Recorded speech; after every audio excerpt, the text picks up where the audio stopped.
喺香港我屋企啦，有時咧喺廁所咧打開上面隻門咧會有啲廁紙咁樣跌落嚟咯，一卷卷。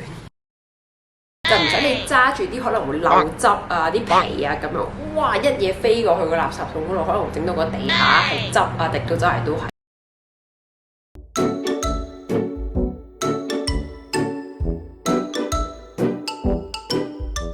Hello， 大家好，Irene， 今日又翻到嚟香港、新加坡大不同嘅環節，耶！我想同大家分享一下香港同埋新加坡喺居家生活嘅習慣同埋做事情方面嘅方法咧，係有啲乜嘢唔一樣。如果你都係喺香港同埋新加坡生活過嘅朋友，快啲喺下面 comment 話俾我聽，你有冇 experience 到呢一種嘅不一樣啦 ？Let's go！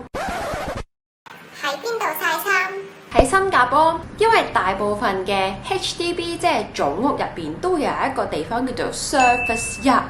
嗰一個 area 咧，通常就係俾你擺雪櫃啊、洗衣機啊、晾衫嘅地方。我見到新加坡人咧，佢哋會喺呢個 service yard 嗰度晾衫啦。另一樣就係佢哋會將啲衫晾出去屋企外面走廊嗰度，擺一個晾衫架，之後就將啲衫放晒喺嗰度啦。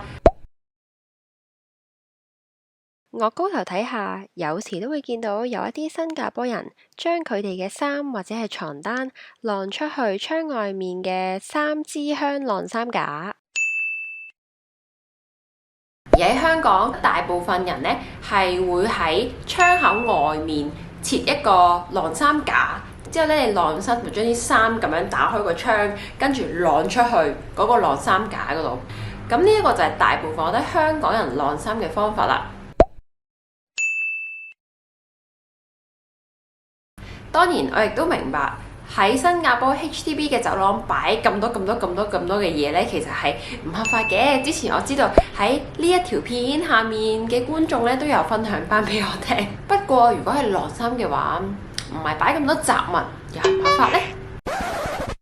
抌垃圾同埋收垃圾。喺新加坡有部分比較舊式少少嘅 HDB 咧，喺佢哋個 service yard 嗰度係連住咗一個俾你抌垃圾落去下面嘅垃圾窿噶，所以就好方便啦。你直接喺屋企已經可以將個垃圾咁樣抌落去下面一個放置垃圾嘅地方。而我發現除咗呢一款之外，譬如我自己屋企呢一度住緊嘅 HDB 咧，就係你可以將你個垃圾拎去你嗰層嘅嗰一個相同類型嘅垃圾窿，將個垃圾抌落去啦，跟住個垃圾又係會順住個管道咁樣跌落去最底層嘅嗰個收集垃圾嘅地方。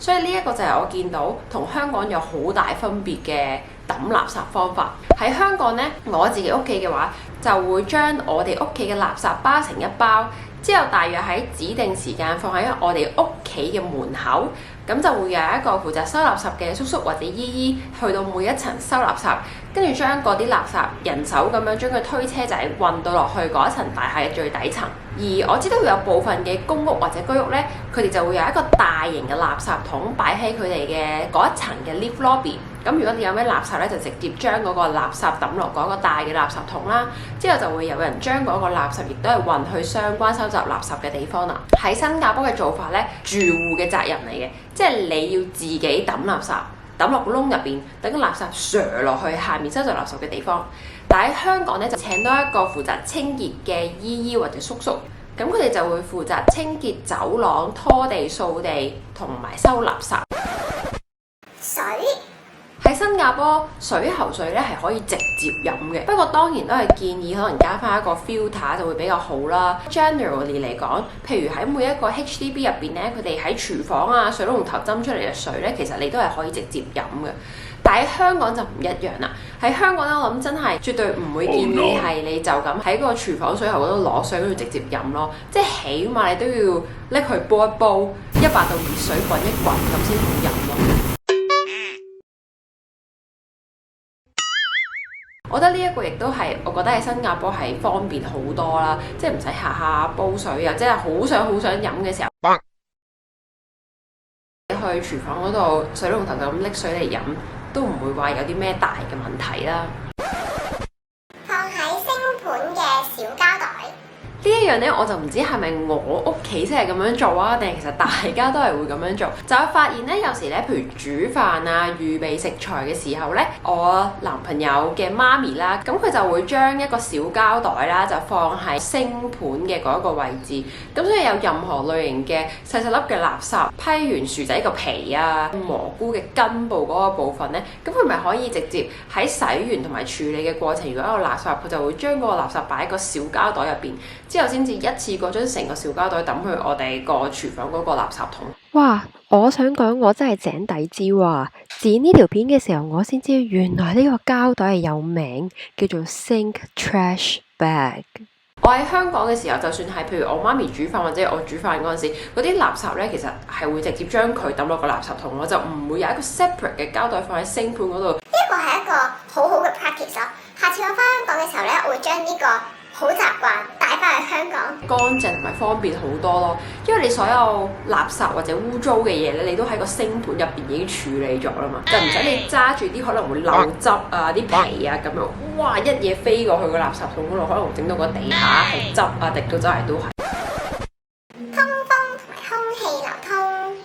嚴格嚟講咧，佢唔係一個居家習慣嚟，只不過係我嘅 observation。就我見到喺新加坡嘅 HDB 咧，佢哋嘅走廊咧係好闊同埋係好通風咯。所以 that's why 我諗就係點解大部分人會中意將佢哋啲衫擺喺走廊嗰度晾，因為真係好快會乾咯，係好大風㗎。即係好多時候咧，間屋入邊係有少少熱啦，但係唔知點解出到去走廊咧就好通風。呢樣我覺得同香港可能舊式嘅嗰一隻公屋咧就會似啲，但你話依家起嘅居屋咧係好密籠嘅喎，所以我覺得係都幾大分別嘅喎呢個。儲物室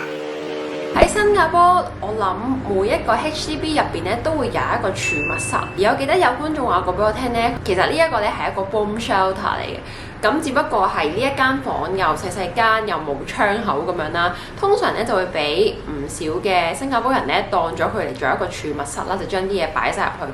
呢一個咧都係我喺新加坡，因為有儲物室，所以就有呢個居家生活習慣嘅唔一樣。就係平時喺星松啊、NDC 買嘢翻嚟，譬如紙巾啊、洗頭水啊、護髮素啊、洗衣液啊，咁就會全部擺晒喺個 storeroom 入邊咯。但喺香港唔係噶嘛，香港你邊有咁奢侈有一個 storeroom 啫？你就係將你買翻嚟嗰啲紙巾啊、日用品啊，你就係揾有咩有位嘅櫃，跟住就塞入去，然後就將嗰啲廁紙啊全部拆晒，因為一條擺咧係擺唔落咯，咁你就要左塞下右塞下咁樣，期望將你所有啱啱買翻嚟日用品咧妥善咁樣收埋，所以呢一個咧係好大嘅分別咯。依家係有一個 separate standalone 嘅地方去放所有日用品，其實係超級方便，同埋起碼唔使驚就係一打開個櫃門之後啲嘢咁樣跌晒落嚟嘅嗰一個危險咯。喺香港我屋企啦，有時咧喺廁所咧打開上面隻門咧會有啲廁紙咁樣跌落嚟咯，一卷卷。好，呢條片就到呢度啦，希望大家 enjoy 啦，亦都希望藉住呢條片就當係分享話俾你聽咧，我喺新加坡住咗咁耐之後咧，有啲咩居家生活小習慣嘅做法係同香港住嘅時候唔一樣咧。如果你都有同我相同嘅睇法或者經驗話俾我聽，唔同意嘅更加要話俾我聽，好冇？好，我哋下一條片再見，拜拜。